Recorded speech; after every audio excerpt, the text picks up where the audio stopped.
Justice ईसा ने recently एक अहमदी के केस के मुतल्लिक वर्डिक्ट दिया अपना। उस अहमदी पर चार्ज क्या लगा था, गैस करें आप?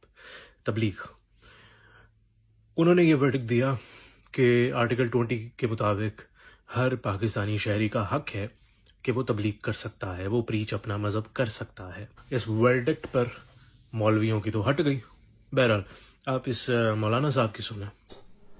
जनाब फायज़ ईसा साहब ने एक कादियानी के खिलाफ दर्ज मुकदमा पर अपना फैसला सुनाते हुए कादियानियों को अपने मजहब की तबलीग की इजाज़त दी है। जुमे के रोज़ अपने खुतबों में सुप्रीम कोर्ट के इस फैसले के खिलाफ आवाज़ बुलंद करें। जुमे में मजम्मत करें। अच्छा, ये इसका मौक़िफ़ ये है कि 1950s में जो दंगे फसाद हुए थे अहमदियों के खिलाफ, पूरे मुल्क को अब एक वजीर खान मॉस्क बना दो। उधर उसके जुमों में, उसके खुतबात में बस गलीज अल्फाज, हेट स्पीच इस्लाम के नाम पर। बंद दरवाज़ों के पीछे तेरा वालिद लेके गया था अहमदियों को 1973 में। ज़्यादा ही अगर आर्ग्यूमेंट्स थे या लॉजिक थे तो सबके सामने करता।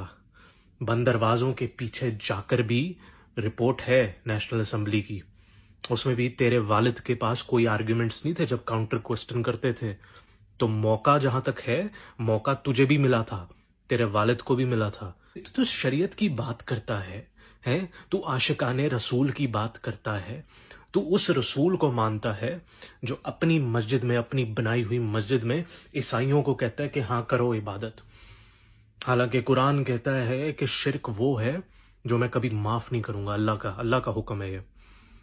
उन्होंने फिर भी मजहबी आजादी के लिए अपनी मस्जिद में जगह दी कि भाई इबादत का वक्त हो रहा है, ये भी अल्लाह का घर है, यहां कर लो इबादत। आज कोई हिंदू, कोई सिख, कोई नॉन मुस्लिम, कोई गोरा आकर तस्वीरें भी बाहर से खिंचवा ले रोज़ा रसूल की, तुम लोग आग बगोला हो जाते हो कि ये क्या बेहुरमती हो रही है। तुम लोग आशिक रसूल हो, शक्लें हैं तुम्हारी, तुम तो नबी सल्लल्लाहु अलैहि वसल्लम के मुताबिक सूअर और बंदर हो। आशिक रसूल, ख़त्म नबूवत के मुहाफिज हो। भाई नहीं चाहिए हिफाजत नबियों को, और किसी भी नबी को तुम जैसे लौंडों से हिफाजत नहीं चाहिए। और तू है कौन? तू एक हारा हुआ इंसान है पाकिस्तान में। तेरी पाकिस्तान में कोई इज्जत नहीं है। तेरे जर्नलिस्ट मजाक उड़ाते हैं, सियासी लीडर्स तेरा मजाक उड़ाते हैं, तेरा इस्तेमाल करते हैं। तेरी जमात एक गलीज तरीन जमात है। तेरे खादिम दहशतगर्द हैं, मुनाफिक हैं। तेरे ओहदेदार तकब्बुर से भरे हुए मुनाफिक तरीन लोग हैं, करप्ट चोर हैं, गुंडे हैं। तू आशिक रसूल है, तू शरीयत की बात कर रहा है। तो ये तो है तुम्हारी जमात का हाल। और जिस जमात से तुम मुकाबला कर रहे हो उससे तो तुम खौफज़दा हो, डरते हो कि कहीं ये लोग ऊपर ना आ जाएं, कहीं ये इनकी किताबें ना पढ़ लें। भाई मैं कहता हूँ जो ये बंदा वीडियो देख रहा है, ज़्यादा ही आशिकाने रसालत जाग रही है। तुम लोग VPN से पोर्न वेबसाइट एक्सेस कर लेते हो, सारी बैन वेबसाइट एक्सेस कर लेते हो। जाओ उनकी वेबसाइट पे, VPN से एक्सेस करो, देखो जरा क्या गलाजत और क्या गंद लेके बैठे हैं वो। दिखाओ दुनिया को, बैन क्यों कर रहे हो? उनकी किताबें निकाल के दिखाओ, पब्लिक है सब। डरते हो, खौफज़दा हो। तुम्हारी जमात कहाँ गलाजत का अड्डा है, दहशतगर्दों का अड्डा है। तुम तालिबान के सपोर्टर्स हो, तुम गर्दनें काटने पर फौरन आते हो दूसरों की। तुम ईसाइयों के जब चर्च गिरते हैं तुम खुशियां मनाते हो, ठीक है। जुनैद हफीज अंदर जाता है, तुम खुशियां मनाते हो। किसी का सर कलम होता है, कोई कादरी, मुमताज कादरी जैसा गलीज इंसान पैदा होता है, तुम खुशियां मनाते हो।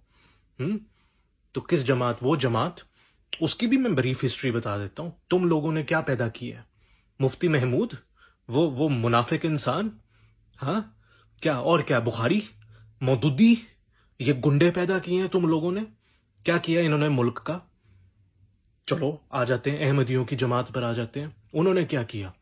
उनका खलीफा जिना को पॉलिटिकल एडवाइस दे रहा है, जिस पर इलेक्शंस हुए थे पहले, उनकी एडवाइस पर वो दुनिया के लीडर से उनको लेटर्स लिख रहे हैं पार्टीशन से पहले।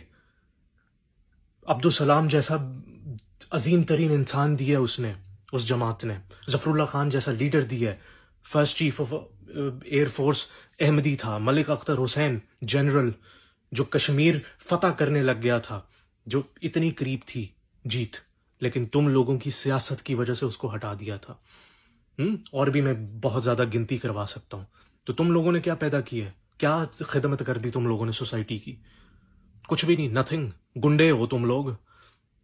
تم عاشق رسول نہیں ہو، تمہاری تو شکلیں بھی نہیں ہیں اور شکلوں سے واسطہ بھی نہیں ہے۔ تم لوگ دشمنان رسول ہو، تم لوگ ڈائریکٹ نسل جو تمہاری چلی آ رہی ہے وہ ابو جہل سے چلی آ رہی ہے۔